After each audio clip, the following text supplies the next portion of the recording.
Olá, seja bem-vindo ou bem-vinda aqui no nosso canal Olho Preditivo. Aqui nessa aula vou falar a respeito da anatomia cerebral e ocular. Vou explicar como o seu cérebro gera as imagens que você vê. Anatomia e fisiologia pura. Durante muito tempo, a gente aprendeu a pensar que o olho é só um órgão e que o cérebro é uma coisa separada, distante, quase inacessível. E por causa dessa separação, muita gente acaba caindo em dois extremos. Ou acha que tudo é místico, porque não tem conhecimento, ou acha que nada do que a gente vê no olho tem relação com o resto do corpo. Mas se você é um terapeuta integrativo ou amante da natureza holística, então esse vídeo é para você. Aqui vamos entender como o corpo é todo conectado. Se inscreva no canal e siga a playlist do curso Metafísica do Olhar, onde vamos compreender o holismo do nosso corpo à luz da ciência. Essa separação que fizeram das ciências naturais e das ciências acadêmicas foi há muito tempo. Na época do Renascimento, movimento cultural, artístico e científico que surgiu na Europa entre os séculos XIV e XVI, marcando a transição da Idade Média para a Moderna, inspirado nos ideais clássicos da antiguidade greco-romana e focado no homem, na razão e na experimentação, no antropocentrismo, que é a visão filosófica que coloca o ser humano no centro do universo, considerando-o medida e o propósito de todas as coisas, e subordinando a natureza e outras espécies aos seus interesses, sendo uma ideia que surgiu na Grécia Antiga, se fortaleceu no Renascimento e contrapôs o teocentrismo medieval, levando à valorização da razão humana e, por vezes, à exploração desenfreada do meio ambiente. Se você observar, ainda hoje vivemos essa visão filosófica sistêmica se tornando um paradigma, um modelo padrão social e político. Por um lado, essa forma de ver o mundo, que forma a sociedade, influencia nas decisões políticas e norteia as decisões das vidas pessoais das pessoas, promoveu grandes avanços nas artes, Leonardo da Vinci, Michelangelo, e nas ciências, Copérnico, Galileu, e difundindo-se pela Europa na época da Renascença e até os dias atuais.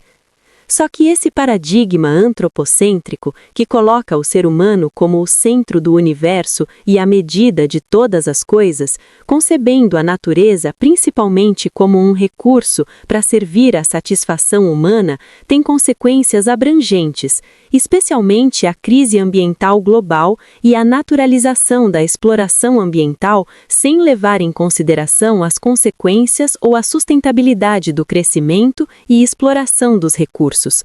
Mas isso está mudando.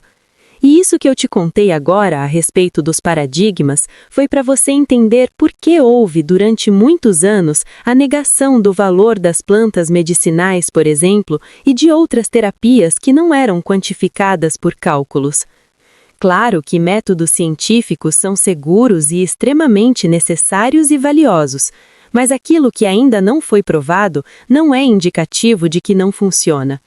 Veja bem, a medicina tradicional chinesa é utilizada em todos os países orientais e se espalhou pelo mundo, pois eles há milhares de anos vêm comprovando que funciona, e para eles isso também deve ser levado em consideração. Mas eu tenho uma novidade boa para você. Hoje a medicina já reconhece e deixa claro uma coisa: oftalmologia e neurologia caminham juntas, porque existe uma estrada anatômica real ligando o olho ao cérebro. Se você é terapeuta, profissional da saúde, estudante ou simplesmente alguém que quer entender o próprio corpo com clareza e sem achismo, esse vídeo é a base do nosso curso. Porque se você não entende a conexão olho-cérebro, você vai continuar achando que visão é só lente, grau e óculos, quando às vezes o problema está no processamento lá atrás, no cérebro. Se inscreve no canal e ativa o sino, porque isso aqui vai organizar sua cabeça. Primeiro, o hardware, a anatomia. Depois, o software, emoções e neurobiologia.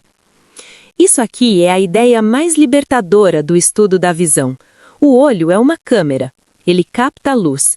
Mas quem transforma luz em mundo é o cérebro. Então, quando você diz, eu estou vendo, na verdade você está dizendo, meu cérebro está interpretando sinais. E para isso acontecer, existe um cabo, uma via visual, que leva a informação do fundo do olho até a parte de trás da cabeça. Da luz ao córtex visual. Vamos seguir o caminho, passo a passo, do jeito mais simples possível. Primeiro, a luz entra pela pupila. Depois, essa luz chega na retina, lá no fundo do olho, e é ali que a imagem vira eletricidade, vira sinal nervoso. A partir daí, esse sinal viaja pelo nervo óptico. E aqui está um ponto-chave.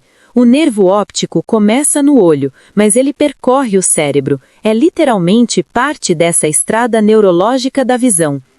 No meio do caminho, existe uma região chamada quiasma óptico, onde as vias se cruzam, e essa região fica muito próxima à hipófise. E por que isso importa? Porque lesões ou crescimentos nessa região, como problemas hipofisários, podem alterar campo visual justamente por compressão nessa via. Depois, essa informação segue e termina lá atrás, no lobo occipital, no córtex visual. E existe uma área anatômica famosa para isso, a fissura calcarina, que é uma dobra profunda no lobo occipital associada ao processamento visual. Agora entende por que o olho não enxerga nada sozinho, porque a visão termina no cérebro. Se quiser uma frase resumo para memorizar, luz, pupila, retina, nervo óptico, quiasma, caminhos visuais, occipital, córtex visual. Isso prova a tese. Agora vem a prova prática que derruba qualquer dúvida. Dá para ter alteração visual com o olho perfeito quando a causa é neurológica. Um exemplo comum é o paciente que relata perda de metade do campo visual, o que na clínica remete mais a acometimento do sistema nervoso central do que a uma doença ocular primária.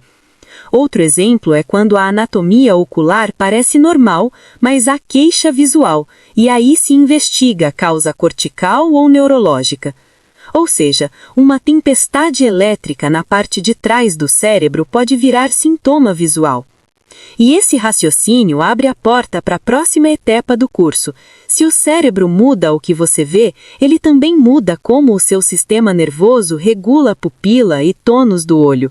E é aí que entra a leitura de sinais. Pergunta rápida para você responder nos comentários. Você já teve flash, aura, visão embaçada do nada ou perda momentânea de campo visual? Escreve já ou nunca e deixa um like porque isso ajuda a aula a chegar em quem precisa. Então, quando você olha para o olho, você não está olhando para um órgão isolado, você está olhando para a ponta de um sistema conectado ao cérebro por uma via anatômica real. E agora que você entendeu o hardware, o cabo, a via, o occipital, o processamento, no próximo vídeo a gente vai para o software, como emoção, estresse e resposta autonômica entram nessa história e por que a pupila e a íris reagem. Se quiser ver o curso completo e organizado por módulos, o link está na descrição. Compartilha esse vídeo com um amigo cético. Esse aqui é o tipo de aula que separa mística de anatomia, ou para aquele amigo que simplesmente vai adorar fazer esse curso. Gratidão e até um próximo vídeo.